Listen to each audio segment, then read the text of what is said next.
Hello everyone and welcome back to JAS Reviews. My name is James and on this channel I do reviews of both music and movies along with the occasional commentary piece, so if any of that sounds interesting to you then please leave a like on this video and subscribe to my channel to see more content like that. And today we are continuing on with List Week. It's that time of year again to discuss a list that I both love and dread making, and that is the top 15 worst songs, this time of course of 2025. I think that in order for us to truly appreciate good art, we do need to acknowledge the bad out there.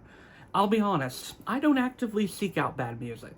I know some people like to intentionally check out music that is bad just to bring further attention to how bad it is. I'm not going to deny that for a couple of songs that will be on this list, that is the case, but a lot of the time I don't seek bad music out eagerly. Most of the time I prefer when it comes to me naturally and music that I would be curious to check out anyway. That means that for this year, I didn't actually discover that much terrible music. In fact, I would say that this is a very good year of music overall, which is going to make my best songs list pretty tough to make, I think. But that does not mean that bad music was absent this year, far from it. There was some genuine, honest-to-God garbage that I found in the music landscape this year. A lot of the worst music actually came from more popular artists this year in their respective scenes. And for that reason, I have a feeling that some choices here will be controversial. In fact, there are some that I know will not be received well by certain people. But at the same time, I am not afraid to be honest. The upper tier of music this year was particularly painful. A lot of it felt regressive in a politically tumultuous year, which only made it ring that much worse for me. I think a lot of bad music here felt worse because of how high quality the best music of this year was. And now that we've got that buildup out of the way, a few ground rules that I want you all to consider. First, there will be no AI-generated music appearing on this list. One thing that I will give at least these artists, even if their music was bad, is that at least it was made by real people to my knowledge. AI music is bad, yes, there's no denying that for the most part, but I don't want to give it any excessive attention. I feel incredibly uncomfortable legitimizing it in any way, shape, or form, and that includes even on a worst songs list. I just think that sets a terrible precedent, so you won't be seeing any type of AI music appearing on here. Keep in mind also that this list is just my opinion. You can feel free to disagree with me, just be respectful about it. If I get any overtly rude comments, I will just delete them. Now, let's not waste any more time. This is my top 15 worst songs of 2025, and let's get started with number 15. Pour out a little holy water. And starting at number 15, we've got Holy Water by Marshmello featuring Jelly Roll. And look, I don't mind Jelly Roll overall. I actually found his transition from rap to country music done decently on his first couple of songs. He actually seems like a likable guy, and as a Christian myself, I found his conversion journey to be genuinely inspiring. But at the same time, it feels like you can't escape him. He is featured so often in music now, it's practically become a meme in popular culture. I'm not sure if that is his choice or if this is how poorly his management team is handling him. Either way, his shtick has gotten older and older every time I hear it. I will give credit to this song in that it is at least not his typical template of a flawed man trying to find redemption. It's still a bad song, don't get me wrong. One through line you're gonna see several times on this list is songs that have a what I would call faux Christian message. Once again, I am a Christian, so I am in no fundamental way against Christian messaging. My bigger problem appears when those vaguely Christian lyrics are there only because it's an obviously popular business model and is only there to provide fake good feelings. And that is exactly what this song is like. The song discusses remembering those who have passed before us in the most generic way possible. Lyrics like 1 tear for the broken-hearted, pour a little holy water, 2 tears for the soul departed, pour a little holy water, don't really inspire anything in me. The song never gets any deeper about grief other than it's sad that it happens. And then there's the musical aspect of the song. It serves to make the song even worse. I hate the drop in this track. It's so ugly sounding and also feels rather unfitting given the song's subject matter. Jelly Roll is typically a vocalist I don't mind, but he just does not fit with the EDM soundscape going on.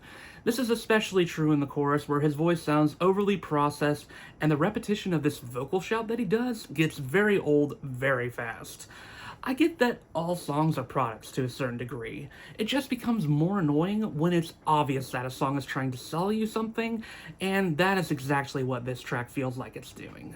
Roll or die, you bet I'm a rider.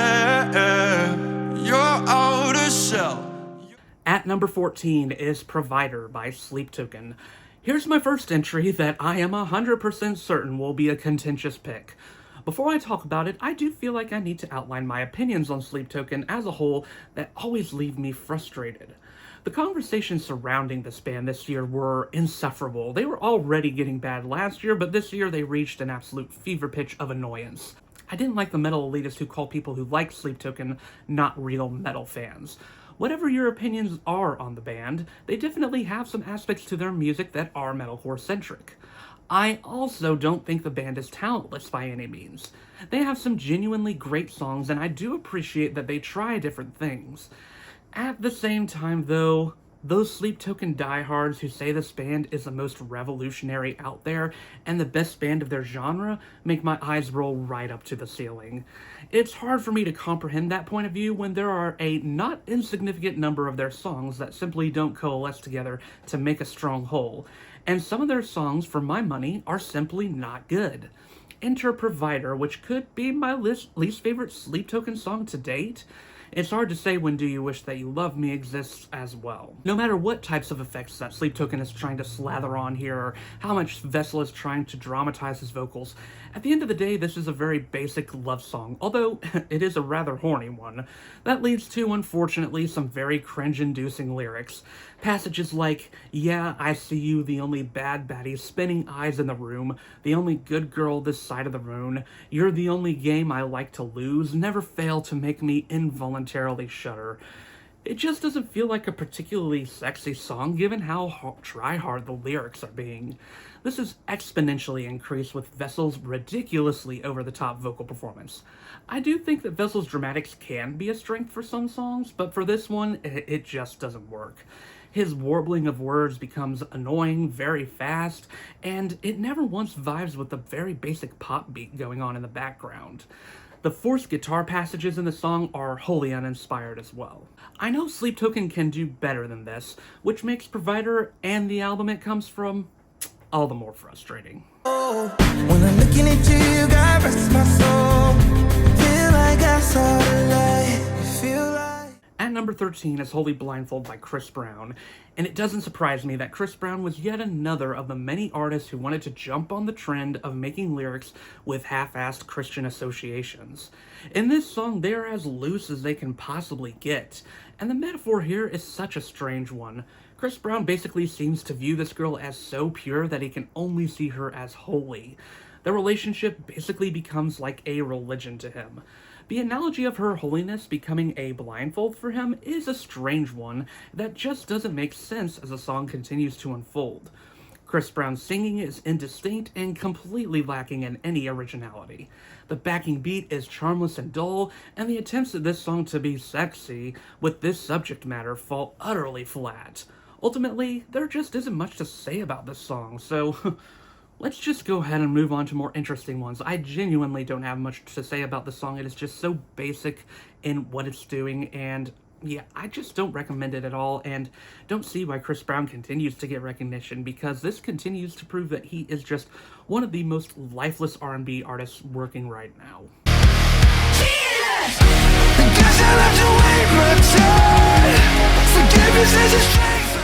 At number 12 is from a new artist called President with their song Fearless. And for all the flack that I gave Sleep Token when I discussed Provider, they do at least have more to them than a gimmick. I know that people are gonna get irritated with me for comparing this new outfit President to Sleep Token, but come on, the comparisons are obvious. They're a band who wants to be masked and mysterious, though fans pretty quickly figured out who the lead singer at the very least was, and have pop-leaning music that occasionally incorporates metal passages and breakdowns. But this band executes it in a way that is even clumsier than Sleep Token, and makes Sleep Token actually look like the master of their craft. Everything about this band's entrance into the scene just screamed industry plant to me. I get that the lead singer has been established for a while, but for all the research I did, it's not like he's the most famous out there by any means. There was so much obvious industry push behind this group that I'm not sure how you could avoid this fact other than you just being in denial. This only makes it more insulting that the band's music is mostly generic and lifeless. This song is the encapsulation of the worst tendency the band has on their King of Terrors EP. The first thing that annoys me about this song is the over-the-top usage of vocal filter on lead vocalist Charlie Simpson. It's a silly stylistic choice where I guess the idea is to disguise his voice a little bit, but it doesn't accomplish that purpose at all. Instead, it just makes the vocals annoying to listen to. I like that his voice is a bit fuller in the chorus, but the problem here is the chorus has little to no power to it. Its ideas of rejecting religion are not fleshed out enough to be compelling, and instead feel like so many other anti-religion songs within the rock genre. The song is musically a mess, having more poppy choruses that make no attempt to transition into the metal choruses, besides an absolutely horrible incorporation of a children's choir. And man, that children's choir is something that buries the song more than you might expect. It's abrasive and feels totally alien to the rest of the song. I don't understand the thought process behind it at all. I'm usually all for seeing if bands can improve themselves in the future. I like Charlie as a vocalist, but the whole concept behind this band is just dead on arrival for me. It seems like they're pretty dedicated to this masked, mysterious gimmick with this faux metal stuff along with mostly pop genre, and I just don't see this gimmick having any longevity when there are other bands who do a much better job of weaving in and out of pop and metal and making both of those genres feel distinctive and unique. It seems that this band may not be remembered much besides their initial virality, and with a song like this, it's easy to see why. Living fantasy like J.K. Rowling, I'm J.R.R. Tolkien, these spliffs. I love smoking, my hands full of stones and gold. I'm Lord of the Rings. At number 11 is Indigo by Machine Gun Kelly. I know. Another year, yet another time that I've put Machine Gun Kelly on a worst songs list. If you've watched my past lists, you will realize that this should not be a surprise. It's basically a flash in the pan at this point that Machine Gun Kelly managed to make my best songs list back in 2020. Ever since the success of Tickets to My Downfall, it feels like MGK has tried to replicate the success of that album to no avail. While Tickets was nowhere near perfect, it had a certain energy and genuine feel to it that his following work has completely lacked. Instead, he is focused on chasing hollow remnants of nostalgia, as well as terrible attempts of genre shifting to pop, country, and, on this album, pop rock. MGK has never been a lyrical genius, but this song has some low points that are surprising even for him. This song is an example of those low points, as MGK talks about his personal evolution. I am glad that MGK seems to be doing better compared to the low place he was on his last album, but the lyrics bring this across in ways that just don't work for me. I knew I was in for a bad time when I heard lyrics like living fantasy like J.K. Rowling, I'm J.R.R. Tolkien, these spliffs I love smoking. Making two references like this back to back feels lazy and hackneyed, and that feeling goes for the rest of the song. MGK's rapping throughout is clumsy, especially against a beat that is criminally boring. Fim is not doing much of anything here either for me, with a hook that has no sense of catchiness to it. Everything about the song is artificial, which makes the message it's trying to have lack any resonation. I'd like to see MGK get back to what made Tickets to My Downfall work, but like I said, I think that album was just a flash in the pan. Unfortunately, MGK's ego makes him view himself as someone who can shift like a chameleon between genres, oftentimes because the genre he's within does not want him in it. Songs like this make it clear that though MGK tries to present himself as versatile, he's really just playing to the most basic of conventions within any genre, and ultimately, nothing new is being said.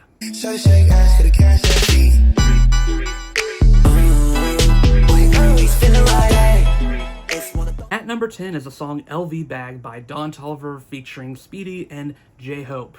It's been a hot minute since I've had a song that is singularly about flexing in my list of the worst songs. Maybe I've just been too nice to those types of songs, or maybe they just don't irritate me as much as they used to. That is not the case for LV Bag, though. This song already had me irritated when Don Toliver actually credited his LV Bag as a feature in the song. It's so stupid that it almost deserves accommodation, but it also speaks to just how materialistic this song actually is. There is no substance whatsoever to discuss here. It's every flexing song you've ever heard.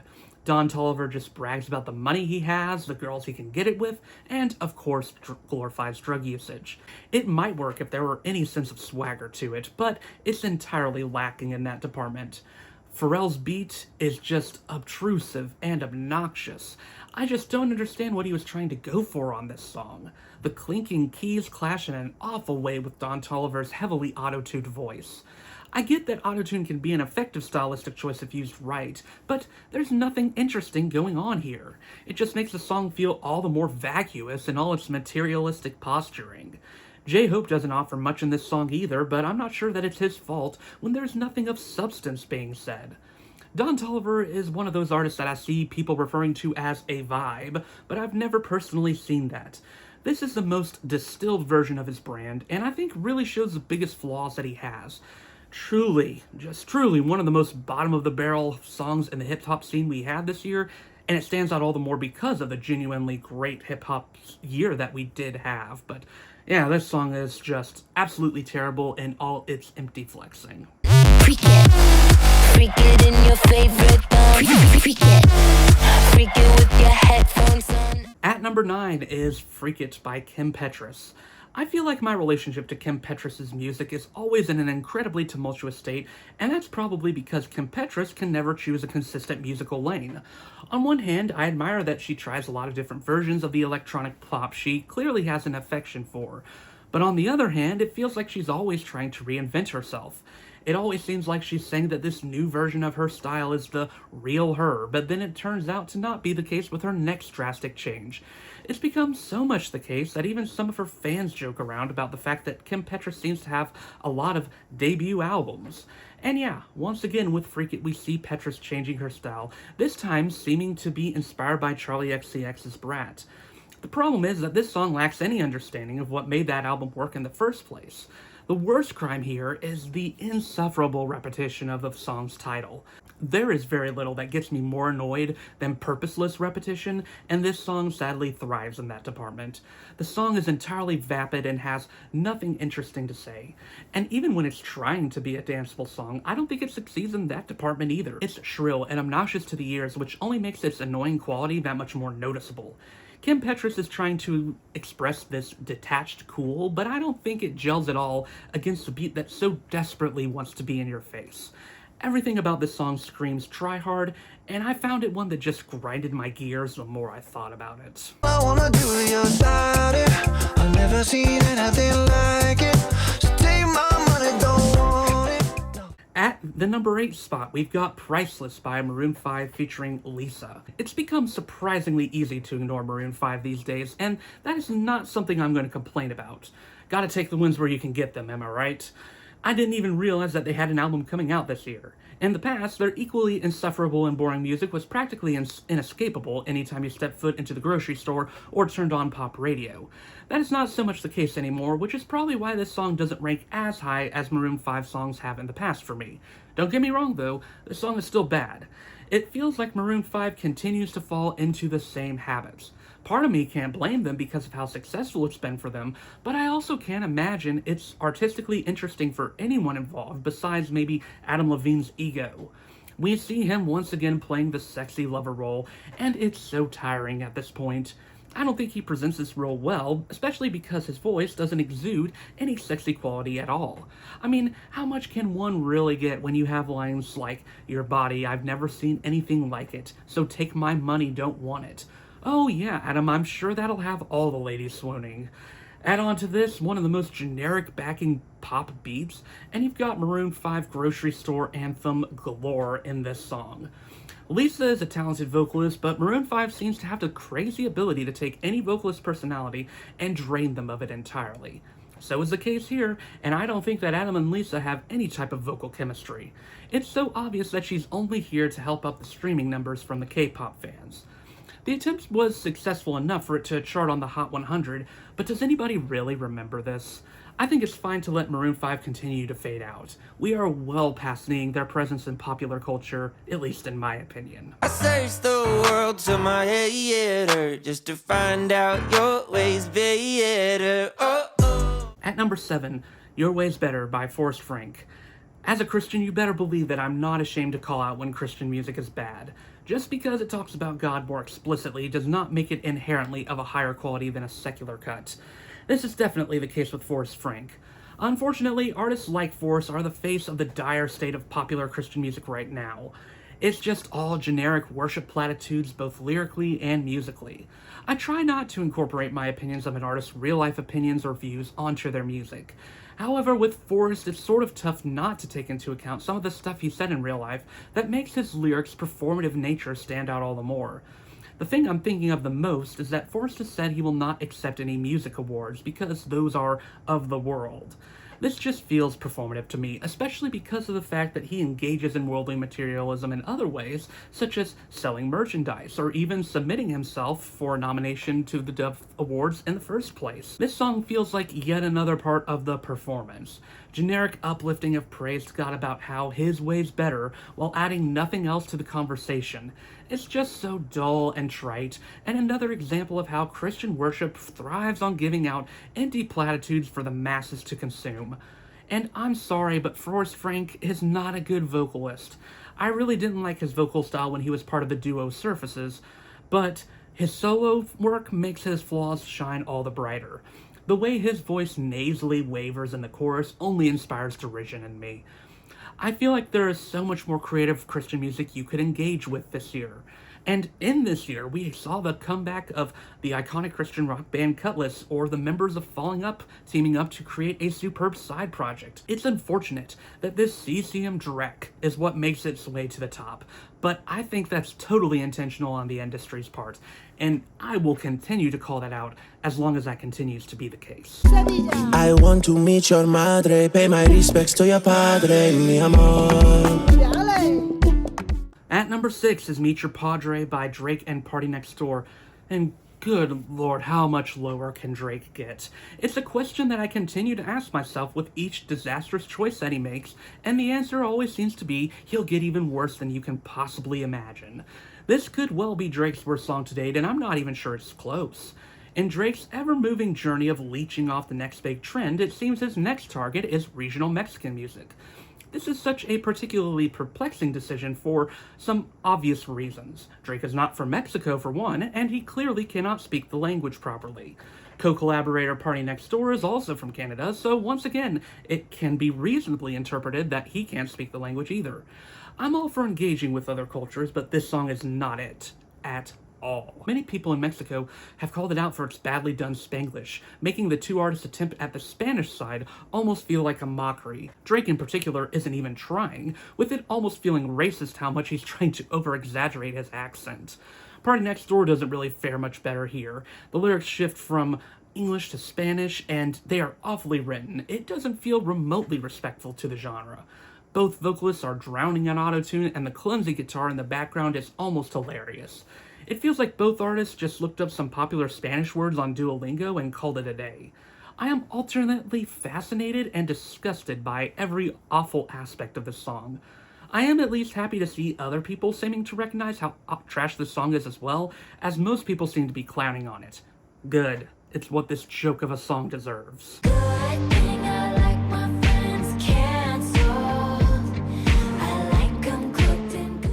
At number 5 is one that I am sure is going to be controversial, at least with her fan base, although I'm not sure about the rest of the public at large, and that is Cancelled by Taylor Swift. Discourse surrounding Taylor Swift is a landmine that I have never been particularly fond of jumping into, and this year, the landmine went off. It was inevitable. Taylor Swift has fallen under controversy for many reasons. Some of these include her friendship with Trump supporter Brittany Mahomes and other considered questionable people, the way she has dismissively treated certain rising stars in the pop scene like Olivia Rodrigo, and her greedy business tactics with selling multiple versions of the same album with very minor changes to cheat the streaming game. Reputation-era Taylor was the last time we saw the cultural wave not necessarily being on her side, but this time I think it's obviously worse. The Life of the Showgirl got the biggest backlash for a Swift album ever. Some of it was definitely overblown, but there's also a lot of it that is undeniably deserved. I think that this is easily her worst album since Reputation, and in fact, it could be her worst work to date. There are so many bad songs I could have called out on this album, such as the pathetic call-out of Charlie XCX on Actually Romantic, the discussion of Travis Kelce's penis on Wood, or the unavoidable cringe present on Eldest Daughter. But I think Cancelled represents the worst of Taylor Swift. This is the most Reputation-like track on the album, which is probably why I dislike it the most. Taylor is not remotely believable when she's trying to be dark or edgy. Her personality just doesn't play into this at all. Her voice doesn't give way to any type of menace. The over-the-top production that's trying to be cinematic falls flat on its face from the start. And then, there are the lyrics. Oh man, this one is laughable. Taylor Swift tries her hand at addressing cancel culture and claims that the good friends are the ones that will be there and support you when you are quote-unquote canceled.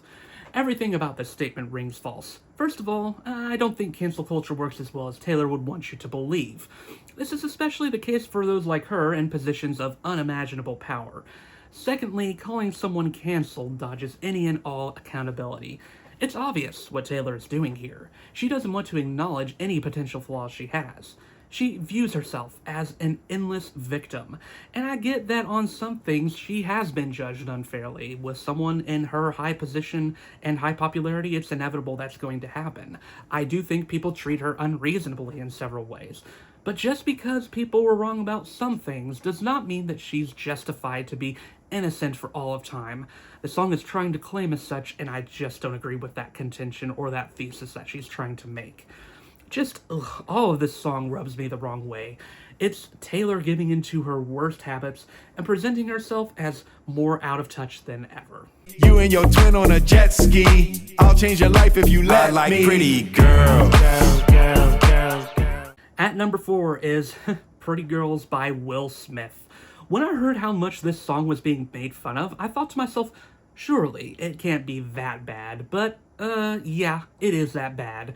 The song immediately feels outdated as Will Smith seems to be trying to invoke nostalgia with a Fresh Prince of Bel-Air rap cadence. This is a swing and a miss. So much is amiss with this track. The beat is boring as sin and never even attempts to vary itself. It just drones on and on, making one feel like they are in purgatory for the song's runtime. The hook of the song is just saying, I like pretty girls ad nauseum. It's already old by the time it's done the first of many of its iterations. Everything about this track screams midlife crisis. Will Smith is trying to put himself out there as an eligible bachelor, but he cannot pull off the charisma. This is pretty sad considering that for quite some time Will Smith was considered a guy who could be naturally cool. Most everyone liked him. For the longest time, movies that he were a part of were pretty much guaranteed to do well. But as the years went on, that effect did wear off. I still think the now infamous Oscar slap is overdramatized by people, but it was definitely the first significant step to where Will Smith is now.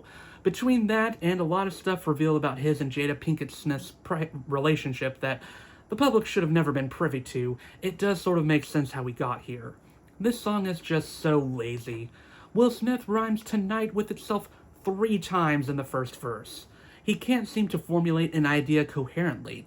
At one point, he says, "It's a full house, better play your cards right," as if the girl he's flirting with is going to have to fight to get to him. But then there's a clear contradiction when he says, "I'll change your life if you let me," as if it's actually the girl who is resistant to him. There's plenty of other clumsy lines in this track, such as the cheesy declaration, "I ain't just talking about the pretty you see, but the pretty you be," or the awkwardly delivered, "ain't too many women ain't pretty to me." The song is honestly kind of funny in how incompetent it is, and so for that reason, it undeniably deserves a spot on my list. I swear to God, this can't wait. One more minute, we'll lose it. I feel it. At number 3 is the song Nod by Rise Against, and what in the world happened to Rise Against this year? This genuinely perplexes me. I'm not saying that Rise Against has been a perfect band, not by any means, but I believe that they have one of the most consistent discographies out there. Up until this point, I wouldn't have even called their weakest album bad. Also consider that they're probably one of my top 20 favorite bands. But their new album this year, Ricochet? Man, it's crazy the downfall here, especially considering the band had released a late career highlight just before this one in Nowhere Generation. I wouldn't call Rise Against the most explicit in how they portray their political beliefs compared to others like them, but it wasn't like the band shied away from them either, especially in their earlier works. I mean, their name is literally Rise Against. They have always been about fighting against corrupt government systems in ways that are obvious and not just passive compliance. This song, Nod, feels like it betrays everything the band stands for. Even in vocalist Tim McElrath's explanation of the song, it feels like he's stumbling to justify why this song is such a nothing burger. At one point, they're trying to convey some sense of urgency in this song, saying, "I swear to God that we can't wait. One more minute, one more day." Whatever can't wait, they don't make it clear, which is already infuriating enough. But then, Tim goes on to say, "Just nod if you understand me." Really? Nodding along if you understand him? Saying something about the political turmoil we're in would be the bare minimum, but you don't even want people to do that? I get it. It can be tiresome with how ugly things are right now. Maybe Rise Against are feeling that sense of tiredness themselves. But giving up in this way is not the answer. And even if they didn't mean it as giving up, it still comes across that way. And on top of the already terrible political message, and I'm saying political rather loosely here, I'm also hearing some of the most bottom-of-the-barrel production quality. I've seen some people compare this to Metallica's Saint Anger, and I think that's kind of accurate. The guitars are totally drowned in the mix and have no power. The drums are clumsy. Tim's vocals sound terrible, which I hate saying out loud. There's no passion or fervor in his voice. I mean, I guess that's appropriate considering the complacency and the themes of this song. This has to be a weird misstep, right? Because if this is where Rise Against is heading, you can count me out. I think I give up a few rides if you would just love me like it's not. Oh boy, these top 2 are rough. Truly some of the worst songs I've heard ever, I would say. And starting off at number 2, we've got a doozy in 1965 by Jesse Murph.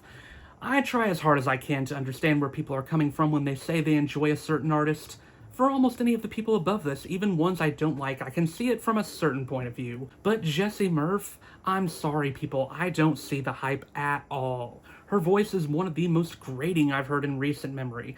Her lyrics are completely lacking, and oftentimes, it doesn't even seem she understands what theme or message she's trying to convey. This leads us to the worst possible example of all the worst aspects of Jesse Murph, magnified times 100 with 1965. Before I dive into my critiques with the song, I know what some defenders are going to say.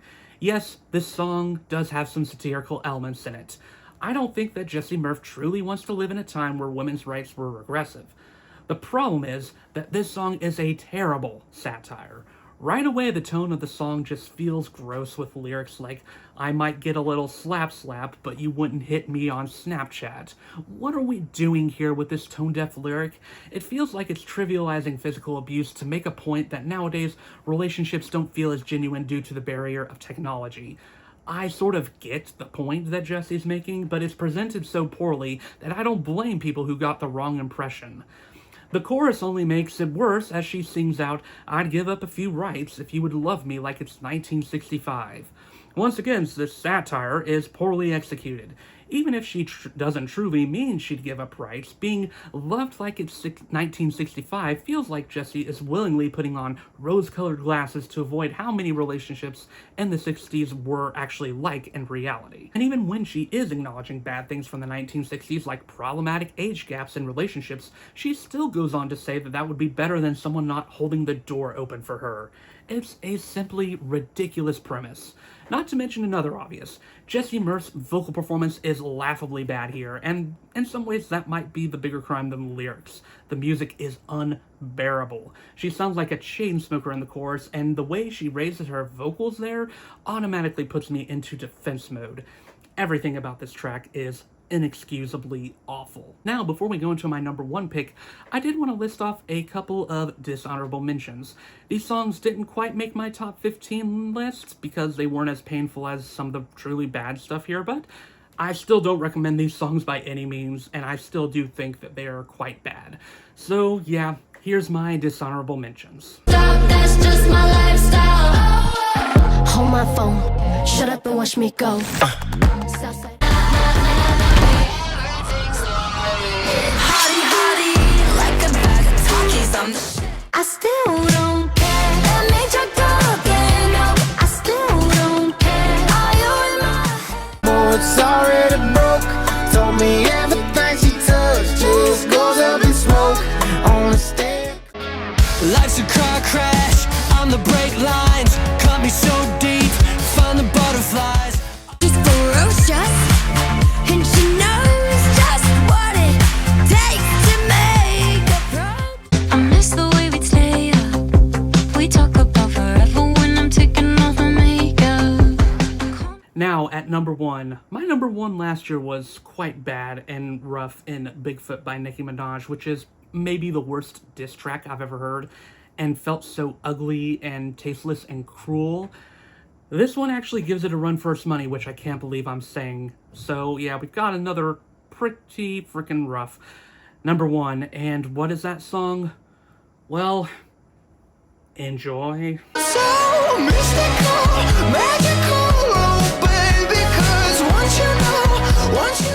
Maroon 5 may be gone from the radio, but never fear, we have a new adult contemporary artist to torture us, and that comes in the form of Benson Boone. With all the backlash I hear behind this artist, it just feels all the more strange how successful he has been on the radio.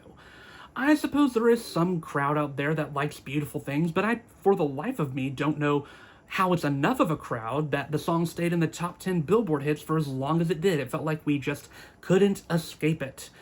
On a similar note, I haven't met anyone who actually enjoys mystical magical except as something to be laughed at.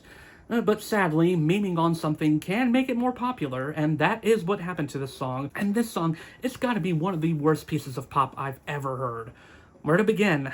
Let's start with Benson's vocals. Man, are they insufferable. The constant usage of falsetto and the unnecessary theatricality makes me want to run for the hills. Benson's caterwauling in songs like Cry and Beautiful Things was already bad enough, but this song takes it to a new cartoonish level. Everything about this song screams forced optimism and whimsy. Benson's head is so far up in the clouds that he doesn't realize how much of an ass song this is. The production on this track is so plastic and saccharine, it only serves to add to the unpleasantness of the clumsy guitar and keyboard work. Lyrically, this song is an unmitigated disaster. I feel like I have to acknowledge the obvious first. Moonbeam Ice Cream Dancing in Your Blue Jeans is clearly one of the stupidest lyrics of all time. Even Benson can't justify it, and to his credit, he has sort of played into this after the lyrics were critiqued. It's actually other aspects of the lyrics that bother me more. This song feels gross in how Benson is trying to force this other girl to like him. He seems to refuse to believe that this girl could just not be into him, and literally calls her hard to get. He keeps on forcing her to hang out with him, and even says that he likes it when she pushes him away because I think I'm getting closer to you every day, as the lyrics say. I'm sure Benson didn't mean for these lyrics to come across in such a slimy and creepy fashion, but that is the impression that I get. It feels all the worse considering the forced cheerfulness of the music. It makes one feel like they're stuck in a horror movie with a guy who doesn't know how to quit. What about this forced version of love would be mystical or magical to anyone? There's nothing convincing about the charm that Boone so clearly wants to evoke. This is truly a one-of-a-kind bad pop song. I hope to God to not have to hear it or think about it again, but I'm not holding my breath with how popular it still is now. So yeah, that was my list of the top 15 worst songs of 2025. I won't lie, it felt cathartic to get that out of the way, especially with my top 5 songs where I felt they were particularly rough this year for a variety of reasons. Thank you all for sticking along with the ride, and hopefully you all enjoyed watching this video, even if there were some rough songs to listen to. And keep in mind, once again, that this video was my opinion, so if you thought that there were some songs worse than this, I would love to hear what you thought was bad this year. Please, let me know in the comments what you thought the worst songs of 2025 were. But yeah, once again, my name is James, and I do reviews of both music and movies on this channel, along with the occasional commentary piece. And list season is not over yet. Far from it. We have one more video for December with the top 50 best songs of 2025, which I am very excited to get into. Just so much good music this year that I can't wait to share with you all. But until then, I will see you all in the next video.